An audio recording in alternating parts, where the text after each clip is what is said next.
Սիրելի հայրենակիցներ, այսօր ուզում եմ խոսել առաջնորդության մասին և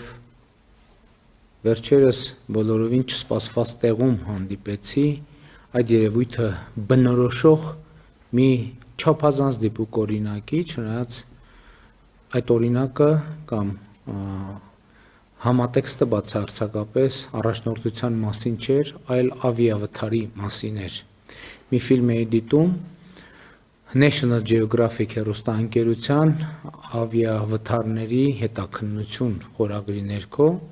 և այդտեղ ներկայացված էր 1958 թվականի փետրվարին Մյունխենի օդանավակայանում տեղի ունեցած ավիավթարը, որի ուղևորները, օդանավի ուղևորները Manchester United թիմի, ֆուտբոլային թիմի ֆուտբոլիստներն են եղել և Մյունխենից թռնելիս են եղել Բրիտանիա և 44 ուղևորներից 20-ը մահացել են և ահա այդ դեպքի մասին պատմում էին ականատեսները և ուղևորներից մի քանիսը, իսկ վթարը տեղի է ունեցել շատ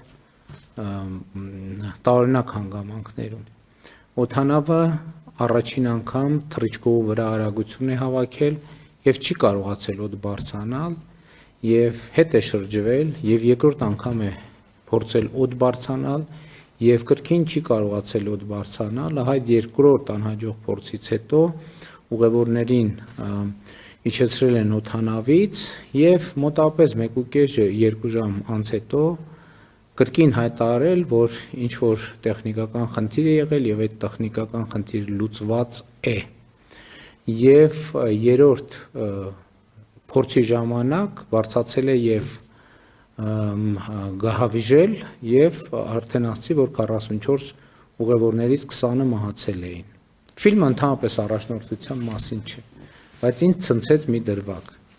Երբ որ այդ ուղևորներից մեկը, ով հարցազրույցի ժամանակ հարցազրույց էր տալիս և պատմում էր, թե ինչպես են նրանք օդանավից իջնելուց հետո հրավիրվել օդանավ և ասում էր, որ երբ որ մեզ նորից ուղեկցում էին օդանավ, այդ ուղևորն էր ասում, թիմի անդամը, ասում էր իմ մտքում ես անընդհատ մտածում էի, ես ինչ են անում, այսօր են մեզ տանում, ոնց կարող է պատահել, որ այդ տեխնիկական խնդիրը այսքան կարճ ժամանակում լուծված լիներ։ Եվ ասում է, որ ինքը մտածում էր, որ չի կարելի սա անել, սա պետք է կանգնեցնել, պետք է կանգ առնել և այդ ականատես վկան ուղևորը ասում էր, որ ինձ թվում է, թե այդ ժամանակ բոլորի մտքում հենց այդ էր պտտվում, բոլորը հենց այդ նույնն էին մտածում։ Եվ լրագրողը, ահա այստեղ է ամենակարևոր պահը, նրան հարց է տալիս։ Ասում է, բա եթե մտածում եք, ինչի չէիք բարձրաձայնում։ Եվ ուղևորը այս հարցազրույց տվողը տալիս է շատ կանխատեսելի մի պատասխան։ Ասում է, դե մտածեցի, որ կասեն, ահա վախեցավ, վախկոտ է, ահա նյարդերը տեղի տվեցին, թույլ է հոգեբանորեն, կամային հատկանիշներից է թույլ և այլն և այդպես շարունակ, և այդտեղ բարձրացել են և արդեն ասացի, որ գահավիժել է։ Եվ այդ ֆիլմի ընթացքում ընդհանրապես առաջնորդության մասին, առաջնորդի մասին, քաղաքականության մասին ոչ մի բան չկա։ Բայց ամբողջ խնդիրն է նա, որ ես այս դրվագի մասին մտածելիս եկա հետևյալ եզրակացության, որ այն ինչ իրավիճակը նկարագրում էր մարդը, որ բոլորը գնում էին թերևս մտածելով նույն բանը, բայց շարունակում էին գնալ և ոչ մեկ չէր բարձրաձայնում դրա մասին, ահա այդ չբարձրաձայնելը առաջնորդության պակասության կամ բացակայության հետևանք էր։ Եվ եթե նրանցից որևէ մեկը բարձրաձայներ և առերեսվեր իրականությանը, արձանագրեր այդ իրականությանը և այդ իրականությունից բխող հետևություններ և առաջարկաներ, ահա ով էլ լիներ այդ 44 ուղևորներից, մինչև օդանավ բարձրանալը բնականաբար, նա կստանձներ առաջնորդություն և նա կստանձներ պատասխանատվություն։ չնայած որ մեծ հավանականությամբ, ինչպես հարցազրույց տվող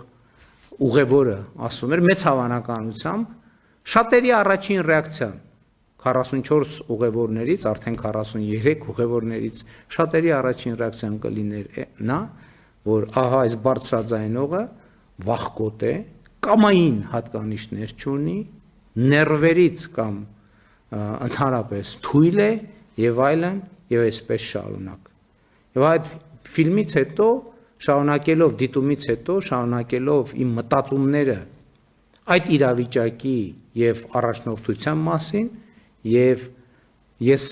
եկել եմ եւ վերահամոզվել եմ նրանում, որ առաջնորդությունը առաջին հերթին կանխորոշված իրադարձությունները փոխելն է, կանխորոշված իրադարձությունների շղթայից կամ կանխորոշված ճանապարհից դուրս գալն է եւ այդ ուժը եւ կամքը եւ այդ վճռականությունը ունենալն է։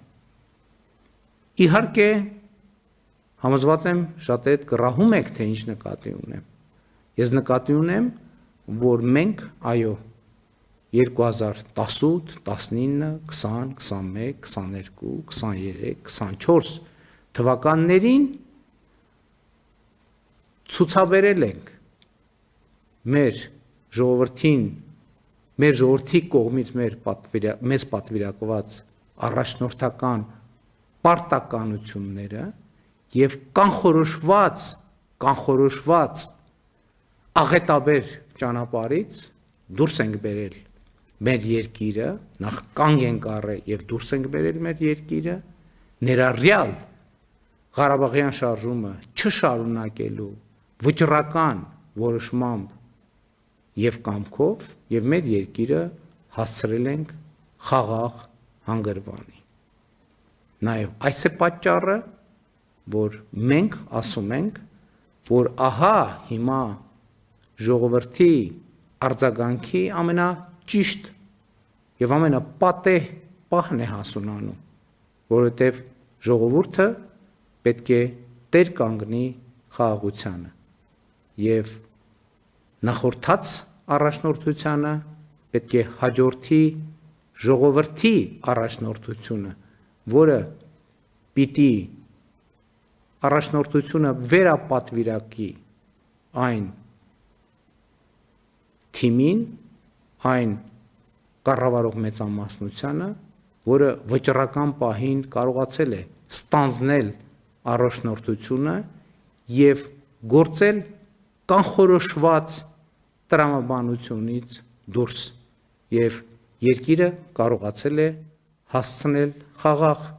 նավահանգստի, ինչի վերաբերյալ խոստումները հնչել էին նախորդիվ։ Շնորհակալ եմ։